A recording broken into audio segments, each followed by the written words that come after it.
In the evening, the student council quickly assembles to don hoods and masks. Faces hidden, we go from door to rouse our classmates and send them outside to the gathering. The students are seated in groups by hall around the remains of the bonfire. Okay. Minnie and I place our firewood in the pile, helping to lay out the structure for the fire to come. My lack of red magic means I have to leave this job to Minnie and the others, but with 4 of them casting the spell repeatedly, it will not take long for the wood to catch. Okay. Interesting.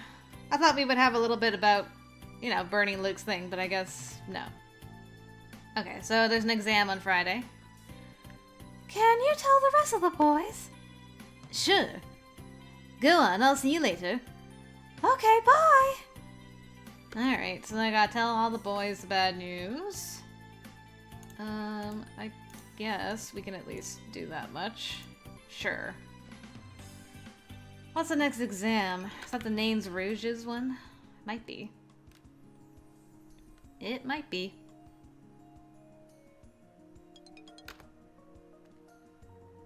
Yeah, I'm definitely not as smart as I was before I became all flirty, but... oh well. You can't get everything, I guess.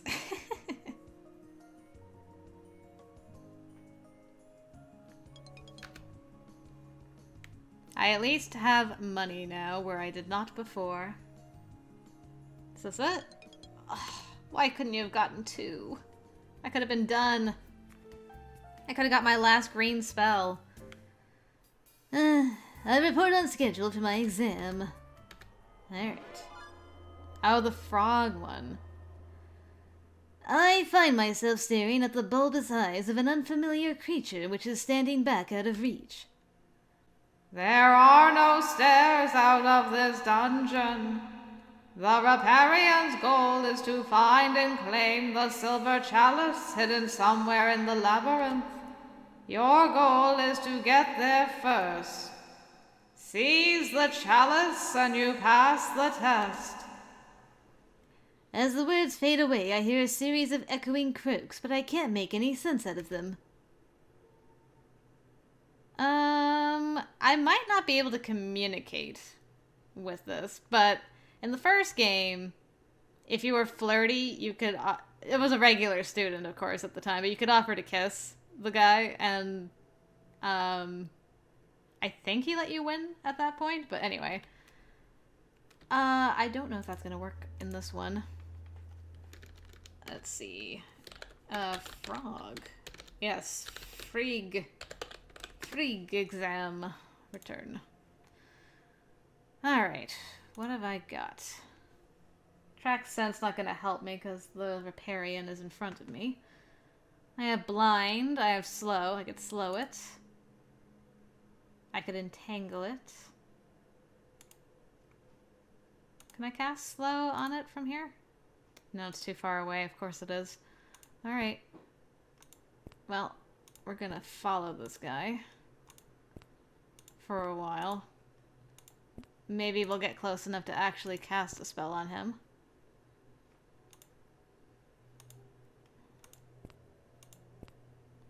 Ah, excellent, you're here. Let us try slowing you.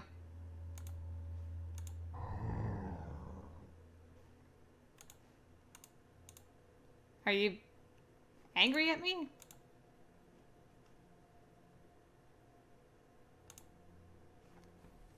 Greetings to you. Was that a response or a random noise? We are not establishing communication. Okay.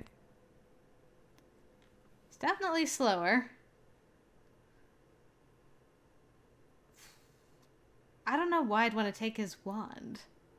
I guess I did save.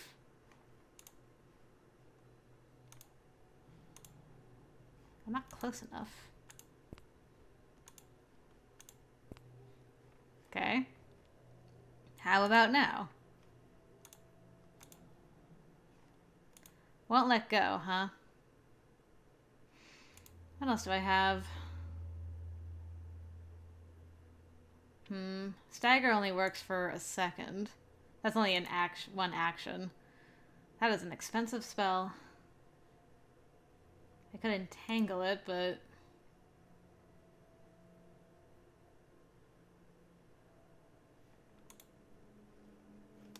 Well...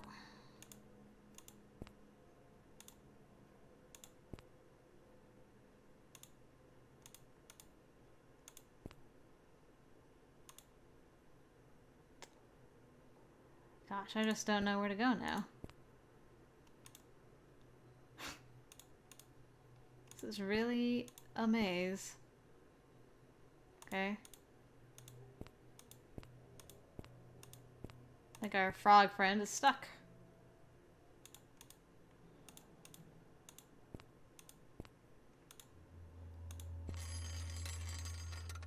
Okay, he found the mechanism. Everything in moderation, including moderation.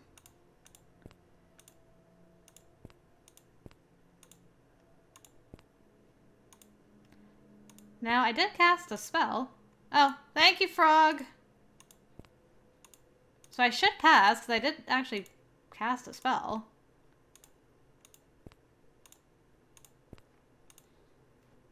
Alright, well... I got it. There it goes. When I can feel my feet again, I am standing in the school quad, and I have to shield my eyes against the sunlight. How did I miss the switch to open the gate?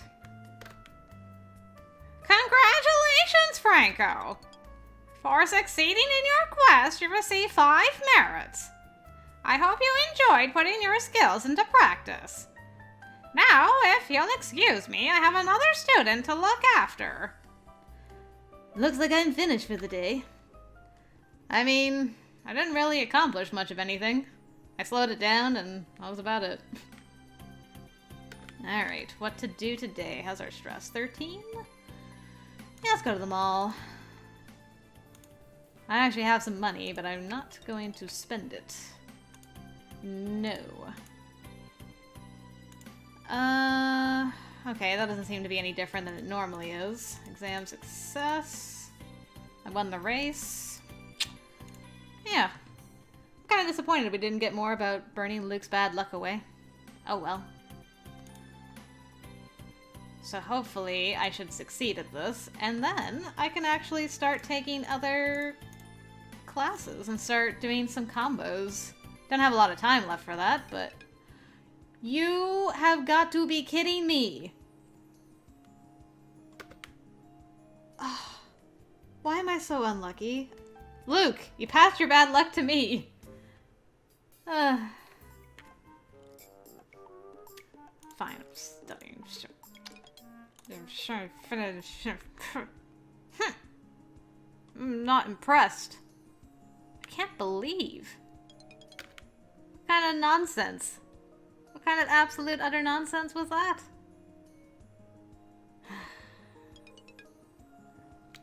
What is happening to me, Luke? Luke, what have you done? What have you done to me? I just wanted to smooch you. That's all I... Did I fail that too? I had low stress. What happened to me? I've never had such a run of bad luck before. This afternoon, the student council has a meeting. Hello, my white-tailed dear. I hope the season of romance is treating you well so far. While Valentine's Day is a highlight in modern American culture, we must also acknowledge our older traditions.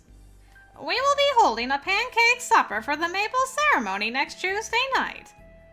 The sweetness of maple syrup brings blessings in love and enterprise. With its gift, we flow into the future. Flow?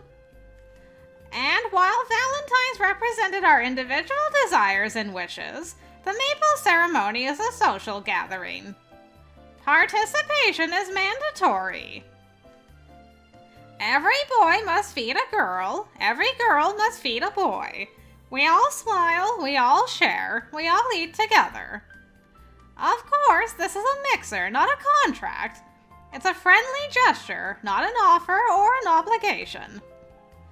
For that reason, I would prefer it if the student council members did not give plates to their sweethearts.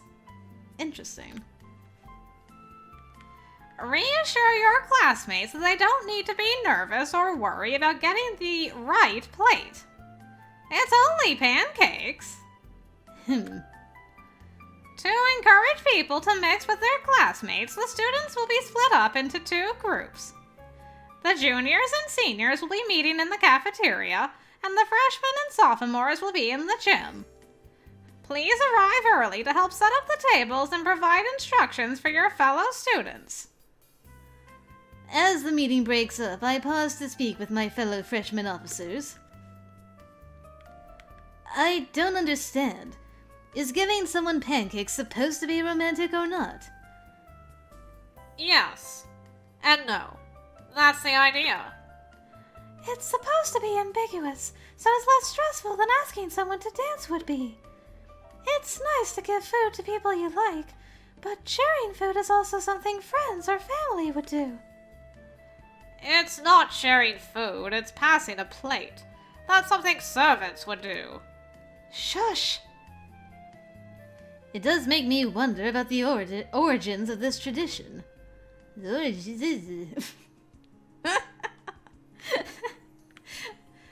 Fine.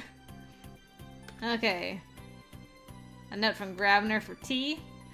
My ticket for the hockey game is here. We need to go to the mall first and then show up for the match in the afternoon. I head out to catch a shuttle. I was actually able to pay for it this time and not take an advance. Well, I guess I'm window shopping. At last, it is time for the hockey game! We enter a large arena with rows of metal bleachers around the edges. They're not completely empty, but they're not packed full either. The lines and patterns for the game layout are somehow colored inside the ice, not painted on top. I don't know how that works. There's also a logo in the center of the rink, which looks like a screaming bird. The boards around the side of the ice are decorated with ads for local businesses, and an enormous American flag hangs on the wall beside the scoreboard. Oh, sliding into them DMs. The game, when it begins, is less violent than my most lurid imaginings. Players occasionally trip or slam each other into the sideboards, but they quickly disengage. Perhaps it's because these are young locals, not professionals, and no one wants to be responsible for encouraging teenagers to injure each other. An announcer occasionally reads out the names and numbers of players who assist, score, or receive penalties, but it's hard to understand his voice when it booms through the sound system. Contact to the head. Super caution. Time to goal. Interference.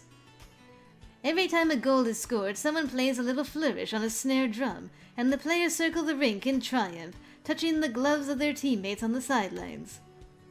When play is paused for any other reason, recorded music is piped over the speakers while the players and the puck are moved to new positions. Most of the time, all we hear is the sharp clack of the sticks against the puck and the muffled shouts of the players. They move so smoothly when they're not racing for a shot, just gliding from place to place. It looks incongruously relaxing. One wild swing sends the puck flying over almost half the rink before being deflected by the armored goalie. I don't care who wins, one team is the same as the other to me. I cheer if anyone manages to score a point. The American dream. Hockey? Really? Canadian dream, more like it, blah. I'm not sure if I've really learned anything about America, but at least I saw something different and I had a good time. And that's all that matters in the end. If you want to see real hockey, you should come to Canada next time, Franco.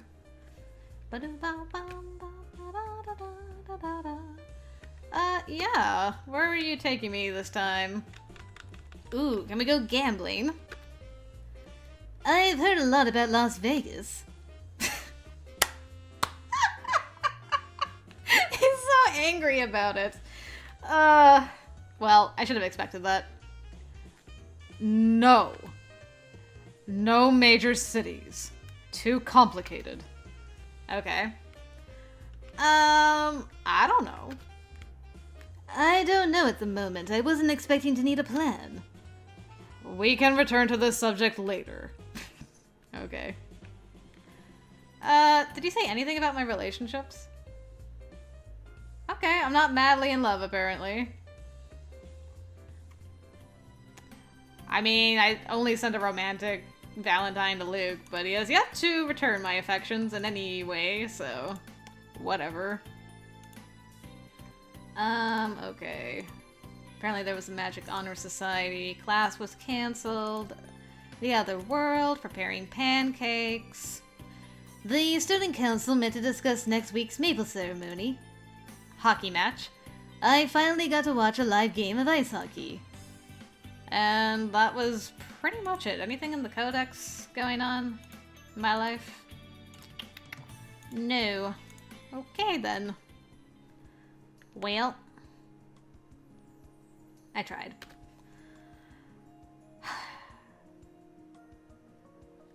Now this time, for the love of God,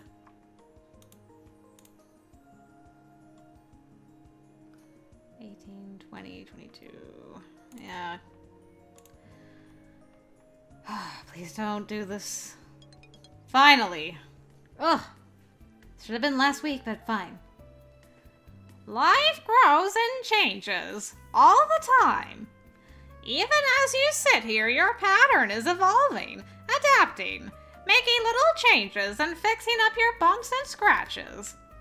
In earlier classes, we have practiced using green magic to heal ourselves and others, speeding up that natural process. However, there is a little snag when it comes to healing yourself in dangerous situations. If you are busy casting other spells, you may not have time to heal yourself. Now, if you'll all listen very closely, I will teach you the most powerful spell of green magic for your first year. It is a little tendril of power that curls in upon itself and continues to grow. A healing that refreshes itself. While you are under the effects of a regeneration spell, your body will heal itself every few moments all on its own, leaving your mind free to work its own mischief. Green Mastery. For the next 6 turns, target automatically heals 7 to 9 damage every turn. Okay. Useful. Very expensive, but useful. After class, I report to the gym to help Minnie and the sophomore class officer set up long tables in the gym for the pancake supper. Each table gets a cloth. Each section gets a pitcher of water to share and a vase of spring daffodils for decoration. Each set gets silverware and napkins and a cup. No plates. The plates are waiting on the stage where the kitchen staff are making the pancakes. Each student will have a chance to go up, receive a plate, decorate it with maple syrup, and then deliver it to someone else. You take the boys, we'll take the girls. 2 equal lines and mix up the ages as much as possible so people can mingle. Right.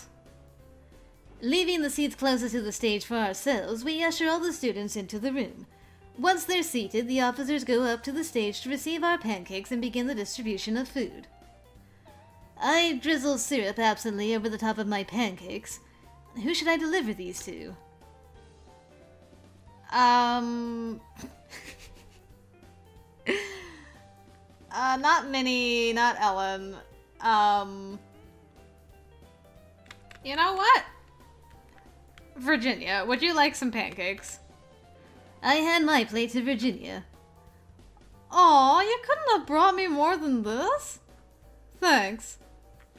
After that, I take my seat and the next student along goes up to perform the same task. Eventually, someone brings me a plate of pancakes and I get to enjoy the local syrup. Who was the lucky girl?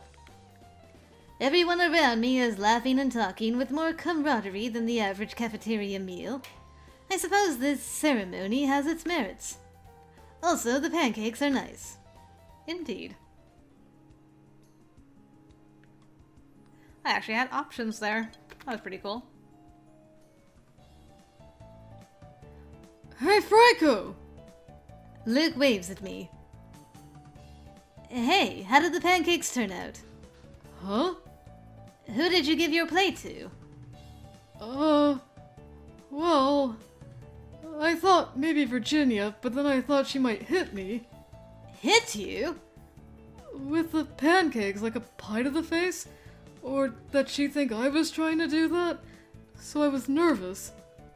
You play too many pranks. So I panicked and I put a plate in front of the first girl I saw and ran away. And then I tripped. Well, at least you set the plate down first. I must have looked so stupid. Did you even fall? I don't remember seeing that. No, I just had to hop a little. So you didn't fall, and you didn't smash into anyone else, and you didn't pour syrup all over someone's head. This isn't helping.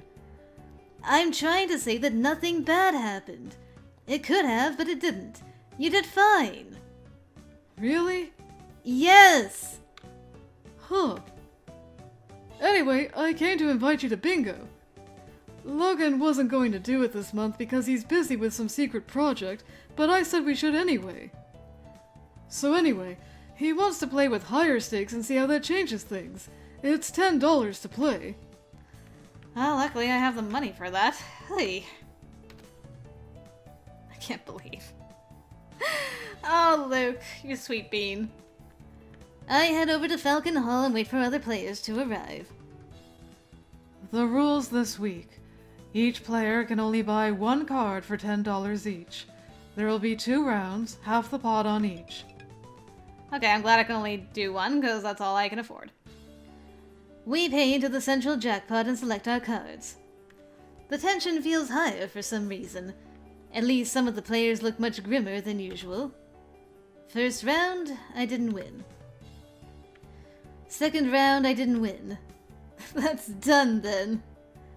Ugh, my money. Logan dismisses us quickly, heading back into his room. Whatever he's thinking about, he doesn't seem inclined to share. Well, it's nothing to do with me anyway.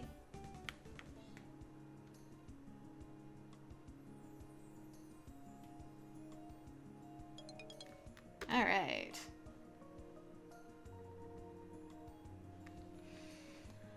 Hopefully I get some money soon in case there's bingo again. Okay, you guys are doing your stuff. That's fine. Definitely go to the mall. I should have actually studied and just slept. That would have been... Oh, whatever. I'm not thinking straight.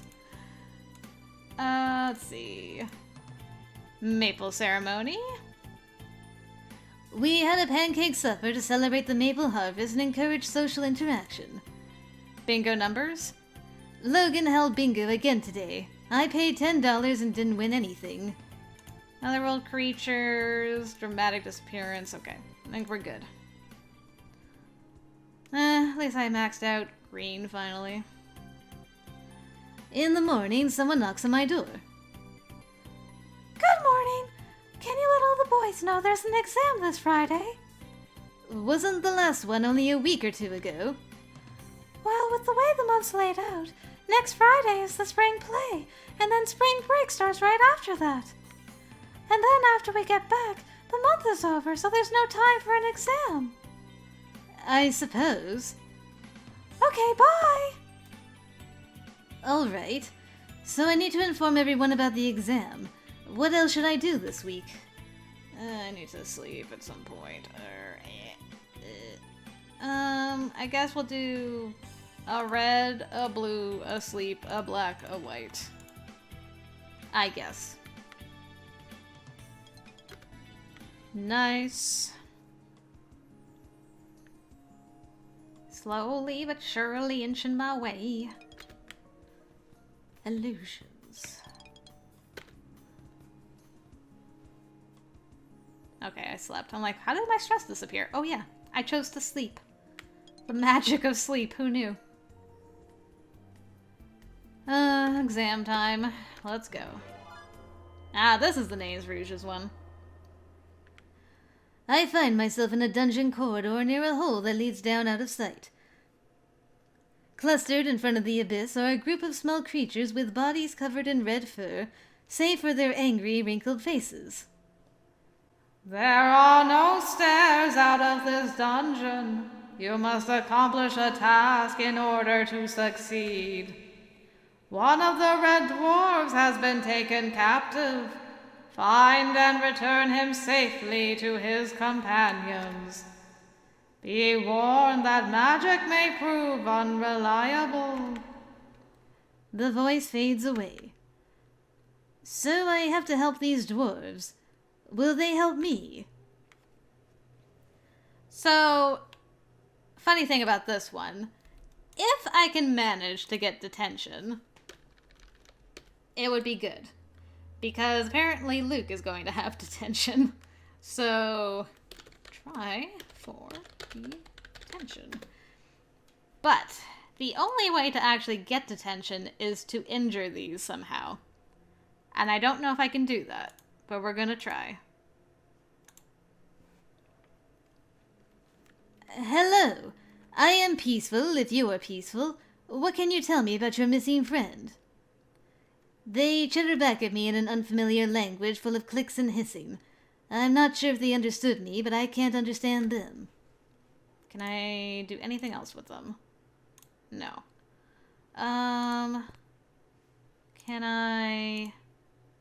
They look heavy. Okay. So, it said I can either throw stuff at them or get the moths to attack them. And I don't know if that's actually possible. Wizards beware, your strength will turn against you. What do I have? Because they're immune to magic. Well, I did save. I guess I could try hurting them with magic, but I don't think it's going to work. Otherwise, I have to try and get the moths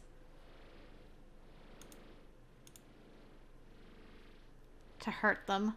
I don't know what you would actually throw at them, though. You know? I thought maybe if there was rubble you could throw it against them, but I guess not. Okay, hi guys. Actually, I'm a little too close to you for what I want to do. Let's try... There's too many. Okay. What else do I have? Not that one. Second? There's too many. Okay. Do I have to go find the other one by himself?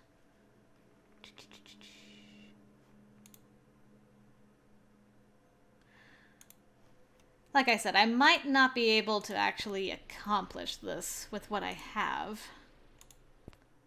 I might be able to get the moths to attack them, but I'm not sure. And what do I have for dealing with these things? Entangle, drain life, thick hide. I don't really have any way of turning this off, so I guess I have to do that.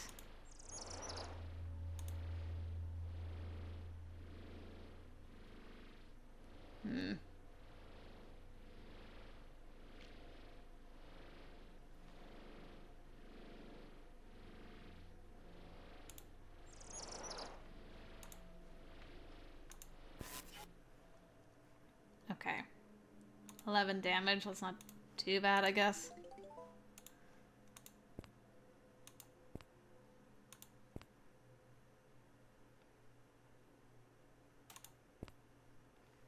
$25 damage, ouch. Okay, so there's the moths. You know, just in case. Because I can actually, you know, get this guy out of here without getting in trouble. Let's see. Can I don't have enough MP now. Can I do Sicken?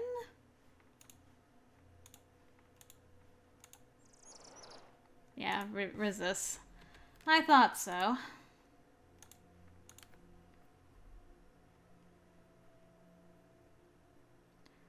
I mean, I can release it, or I could... Can I poke one of these guys and get them to chase me?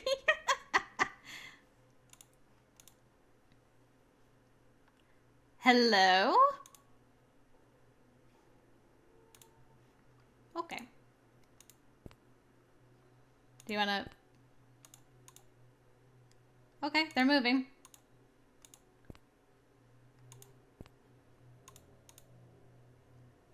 They only move... What are you? Are you like anti-weeping angels that you only move when I look at you?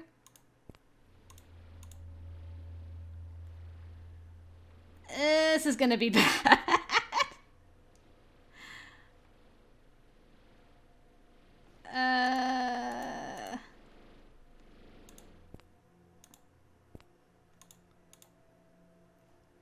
Wait. Wait. Okay. Did I manage to do it? A deep, somber pum-pum-pum shudders through the air. The world begins to slip away. Hi! And I'm back in the school. What happened? Due to your actions, harm came to the group of names Rouges who were waiting patiently for the safe return of their companion. Does that mean I failed? What do you think? They were not even meant to be at risk! No one warned me I would immediately fail. Nobody told me. For your poor performance and lack of judgment, you have earned 10 demerits and detention this Saturday. I expect better from you in the future. Yes, sir. I accomplished it! Alright. Sorry, names Rouges. Footsteps in the hall signal the usual Saturday morning distributions. Even I get something, though it's just a notice that the spring play is next Friday. I get up to go to my detention. I am the first to arrive, but that doesn't make me feel any better. Hey guys, good to see you again. Professor Grabiner enters the room, followed immediately by Donald and Luke. You should not require instructions in order to sit. They take their seats. What am I to do with you? No one speaks up. Very well. You will compose an essay on the subject of how your careless actions can have consequences for other people. Provide examples as well as suggestions of what you might have done instead. He does keep trying to make us learn. I almost feel sorry for him. I'd feel sorrier if I didn't have to write this essay. Grabiner seats himself at another table, bringing out what looks like a library book to read. Looks like we won't get a moment alone. Well, the afternoon won't last forever. But what did you guys get detention for? I didn't even get to hear. I went through all the effort, didn't get nothing for it. Well, bully, I guess. But I did manage it, so there you go. That's always the same. Bringing trouble to others. Today's exam involved helping a group of red dwarves, but I instead managed to get them injured, so I failed my exam and received detention and demerits. Detention. I had a fairly uneventful detention, but Grabiner watched us the entire time. Like a hawk. Oh well. It's fine. As I get out of bed, I remember the spring play. I wonder if Luke would be willing to go to a musical. I know he doesn't sing, but that doesn't mean he can't enjoy it. Alright, hype. I head next door and knock.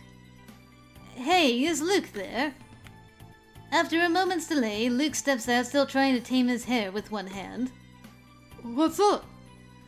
I wanted to know if you were interested in going to that action musical play on Friday with me. Me? Not me and Donald or me and Logan? Just me? Well, yeah. It didn't really occur to me to invite anyone else. Okay. Great. Aw, poor boy. He always is like feels like a third wheel to his brother or Donald. He's like, just me by myself? Now, what else should I do this week? I am so excited. How about that? What do you think about that? Oh, he finally said yes to a play. Oh, that's awesome. Okay.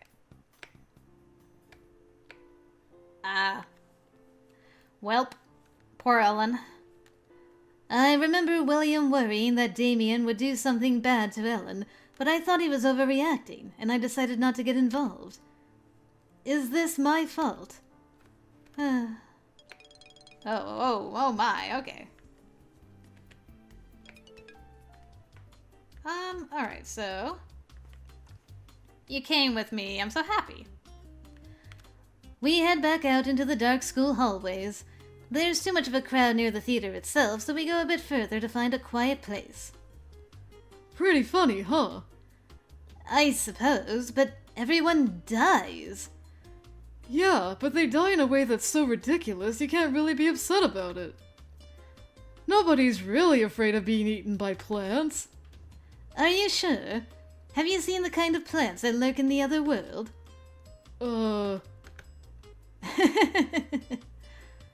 I laugh, and after a moment he joins in. I think it'd be cool to have a tiny piranha plant in my room, though. It could live in a tiny pipe and eat roaches. As long as you don't get the kind that spits fireballs. I'm not sure if he's referring to the play or something else. Oh, Mario! So, you got any plans for April 1st? Should I? I'm not even sure what day of the week that is. Sometime after we get back from spring break, so we'll be back at school, but that's all I know. Nope. Are you plotting something? He whistles a few notes of a tune I don't recognize. An April Fool's tune. Wonder which one that one is. I don't get it.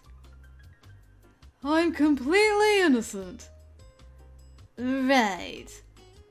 See you after the break. He runs off grinning. Well, I suppose I should get back to my room and wait for Grabner.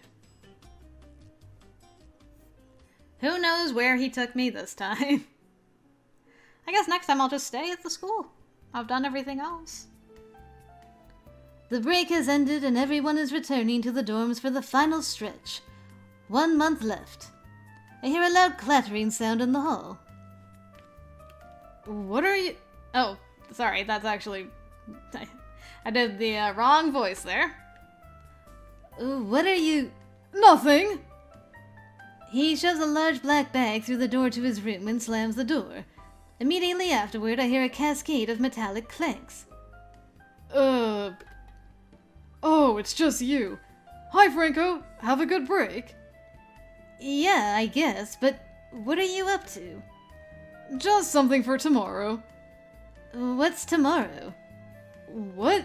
Nothing! Nothing's tomorrow. Huh? You really don't want to know. He goes into his room. As the door closes, I hear a yelp followed by a thud. Are you okay? Fine. Right. I suppose he's got a big prank plan for the first day of classes. I guess I should think about my own plans. But first, our diary. Okay, so before... Let's see, making plans. I invited Luke to see the play with me on Friday. Damien expelled. Plant food. Luke and I went to see the spring play, which was all about killer plants eating people. Luke thought it was pretty funny. He also hinted he has plans for the beginning of April, but he wouldn't explain. And then we had spring break. And finally, back with a bang. Now that he's back from spring break, I heard Donald making a lot of noise in the hall. He must be planning a big prank for tomorrow. Business as usual. And we're in the home stretch now.